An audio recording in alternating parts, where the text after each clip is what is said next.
Ini toya-toya ini. Ya. Assalamualaikum warahmatullahi wabarakatuh. Selamat malam teman-teman semua. Terima kasih atas kesempatan yang diberikan kepada saya dan terima kasih kepada teman-teman semua yang telah menyempatkan dirinya untuk menyaksikan presentasi review jurnal internasional yang berjudul Active and Rating MGO Events in the Maritime Continent.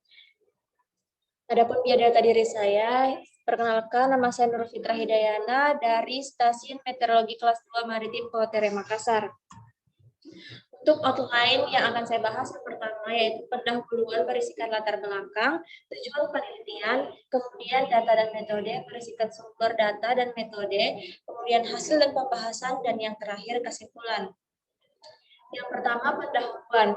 MGO atau Maiden Julian Oscillation adalah mode terkemuka variabilitas atmosfer tropis pada skala waktu seasonal, yaitu 30 sampai dengan 90 hari. Peramatan MGO ke timur telah dikaitkan dengan kondisian lingkungan skala besar di sebelah timur wilayah konvektif yang aktif. Adapun yang melatar belakangi telitinya yang melatar belakangi penelitian ini yaitu proses peramatan MGO tampaknya menjadi yang paling kompleks dalam orografi MC atau maritim kontinen yang bervariasi, di mana peramatan MGO ke timur telah diamati tidak menentu dan menantang untuk diprediksi.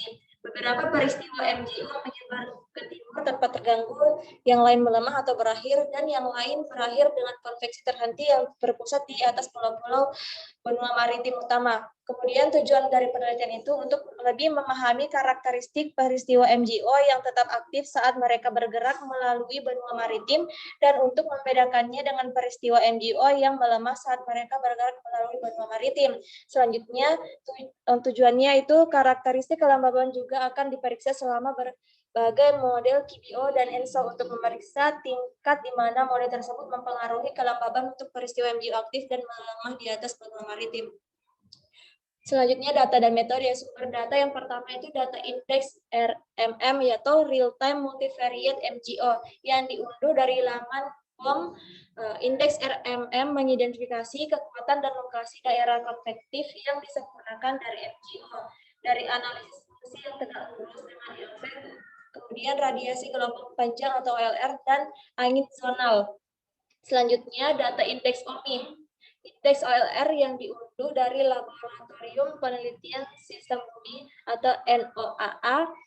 OMI didasarkan pada analisis OLR yang difilter dari 20 derajat lintang selatan sampai dengan 20 derajat lintang utara dan memproyeksikan amplitude MGO dan posisi geografis ke ruang fase dengan cara yang mirip dengan RMM. Selanjutnya metode yang pertama itu metode klasifikasi MGO. Dari tahun untuk penelitian ini diambil data dari tahun 1980 hingga 2019. Terdapat 160 peristiwa MGO mencakup 165 hari dari hari MGO. Identifikasi yang berkembang melalui fase RMM 4 dan 5. Fase tersebut kira-kira sesuai dengan daerah aktif yang melintasi benua maritim. Kemudian selama periode yang sama, 138 peristiwa MGO yang melintasi benua maritim mencapai 1.249 hari MGO. Identifikasi menggunakan OMI. Selanjutnya, metode perhitungan anomali standar. Metode ini digunakan untuk menghitung hari-hari anomali kejadian MGO. Terdapat pada gambar 1 di sini kita bisa melihat garis-garis merah atau kurva merah. Yang pertama dari 120 peristiwa MGO aktif, dan untuk gambar B 40 MGO melemah dalam indeks RMM di atas benua maritim melalui fase 4. Kemudian ada pun untuk garis hitam itu menandakan bahwa menunjukkan perkembangan rata-rata setiap jenis peristiwa. Selanjutnya hasil dan pembahasan. Yang pertama, pembahasan mengenai peristiwa MGO aktif dan melemah. Dari tahun 1980 hingga 2009, 160 peristiwa MGO diidentifikasi yang melalui benua maritim diperoleh hasil sebagai berikut yang terdapat pada tabel. Kita bisa lihat di sini bahwa pada bulan Desember, Januari, Februari peristiwa aktif 30 kemudian seterusnya. Kemudian untuk berdasarkan indeks berbeda antara peristiwa MJO aktif dan melemah ditangkap dalam rangkaian waktu dari hari H-5 hingga H+5. Terdapat pada gambar di bawahnya yang terdapat pasal 3 dengan pasal 4. Gambar 2 yaitu menjelaskan tentang rata-rata dan simpangan baku amplitude RMM. Dan untuk gambar B, OMI 15 hari sebelum dan 15 hari setelah peristiwa MJO aktif dan melemah di lintas fase 4. Hari dengan perbedaan signifikan secara statistik antara amplitude indeks ditunjukkan oleh bila gelap di bagian bawah setiap panel.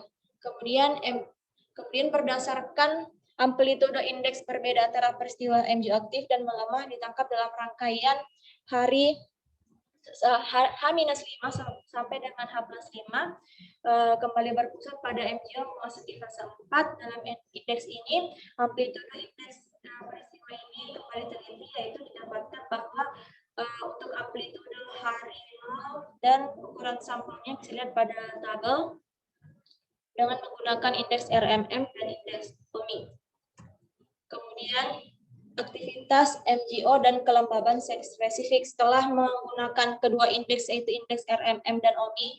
Di sini dikaitkan antara aktivitas MJO dan kelembaban spesifik. Yang pertama itu benua maritim.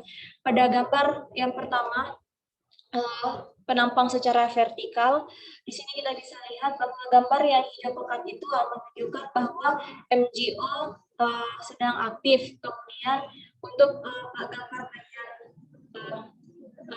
baris ke tengah itu MJO melemah ditandai dengan warna hijau yang sudah mulai memudar.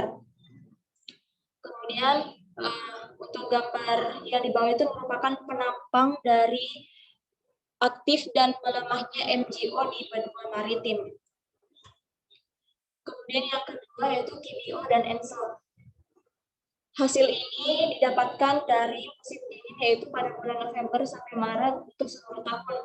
Peristiwa aktif memiliki kelembaban spesifik troposferik yang lebih besar daripada peristiwa aktif selama angin timur dengan stratosfer.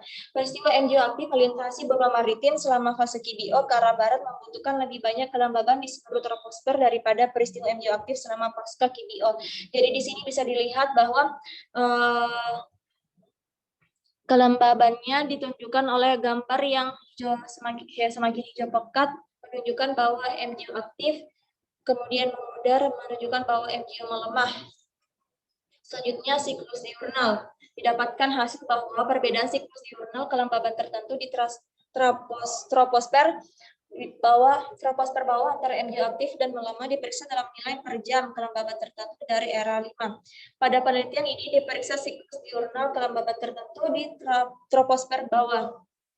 Adapun untuk gambar pertama, seperti di gambar-gambar sebelumnya, menunjukkan bahwa untuk MJO yang aktif terdapat warna yang warna hijau pekat, kemudian melemah.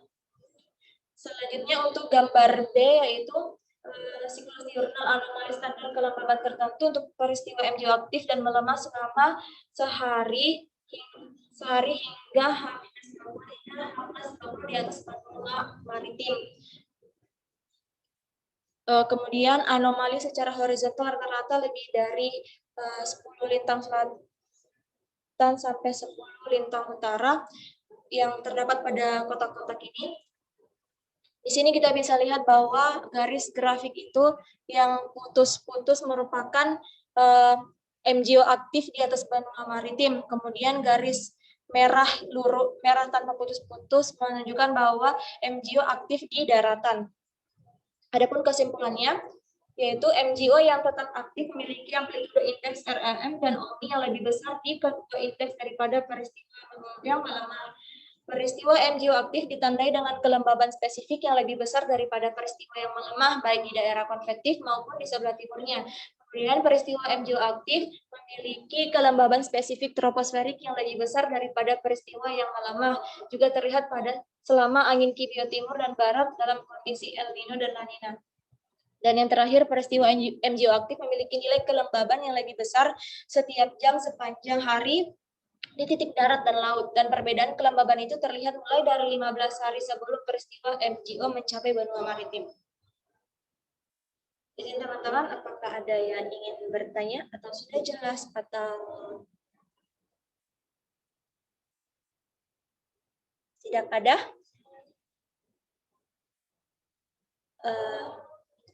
Saya kira cukup presentasi dari saya karena semuanya sudah jelas.